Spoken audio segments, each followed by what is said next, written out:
Kuwa 25 Mukakaru n'umwaka wa 2021 abarundi b'imvukira b'intara ya Bujumbura basanzwe baba mu makungu baragarukiye ku mugumwe w'abateshejwe izabo n'uruzi Rusizi n'iduga ry'amazi y'ikiyaga Tanganyika. Mw'ijambo ryiwe buramatare w'intara ya Bujumbura Desire Nsengiyumva yarashimye uwo mutima wabo bavukantara. Banyakubahwa mwese, umwe wese mu cubahiro Imana yamuhaye.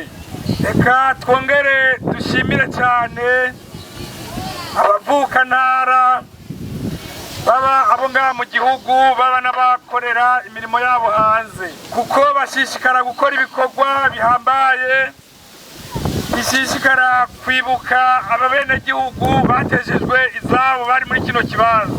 Iki kibanza rero nk'uko mukibona ni kimwe mu bibanza bitatu vyegeranirijwemwo abenegihugu.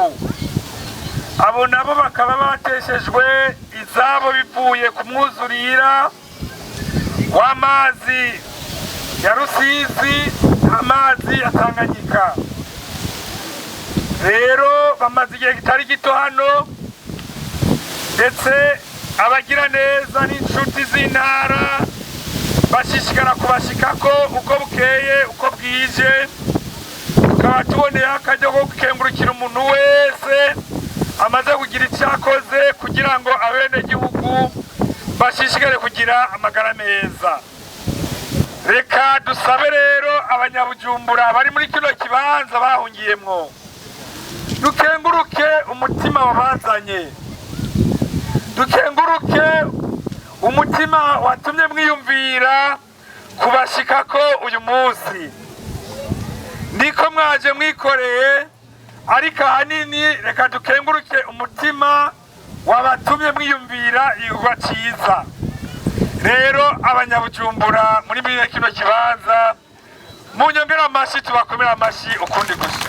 Anasaba abandi barundi kubandanya gukurikira ako karorero keza katangujwe n'umukuru w'igihugu. Buramatare w'intara ya Bujumbura Desire Nsengiyumva yaboneyeho n'akaryo ko kuremesha abo bimuriwe muri ico kibanza, ati leta iriko irakora ibishoboka vyose kugira bashobore kuronka ahandi hantu bashobora kuba. Abasaba kubandanya bihanganye kuko leta mvyeyi irongowe n'umukuru w'igihugu Evariste Ndayishimiye iraje ushinga n'ikibazo cabo, ndetse abo bitagikunda ko basubizwa mu zabo baratanguye kubakirwa. Ernest Ndayishimiye nawe aserukira imvukira z'intara ya Bujumbura zisanzwe ziba mu makungu yaragarutse ku gikorwa c'urukundo bakoze mu mwaka wa 2019 kubari bahuye n'ibibazo biturutse ku iduga ry'amazi y'ikiyaga Tanganyika. Anavuga ko batazohagarika ngo kuko abo ari bene wabo b'abarundi. Ernest Ndayishimiye yaranashimitse ku gushigikira muri rusangi imigambi ya leta, ati naho tutaba mu Burundi turabarundi, turiteguye guterera mu iterambere ry'intara n'igihugu.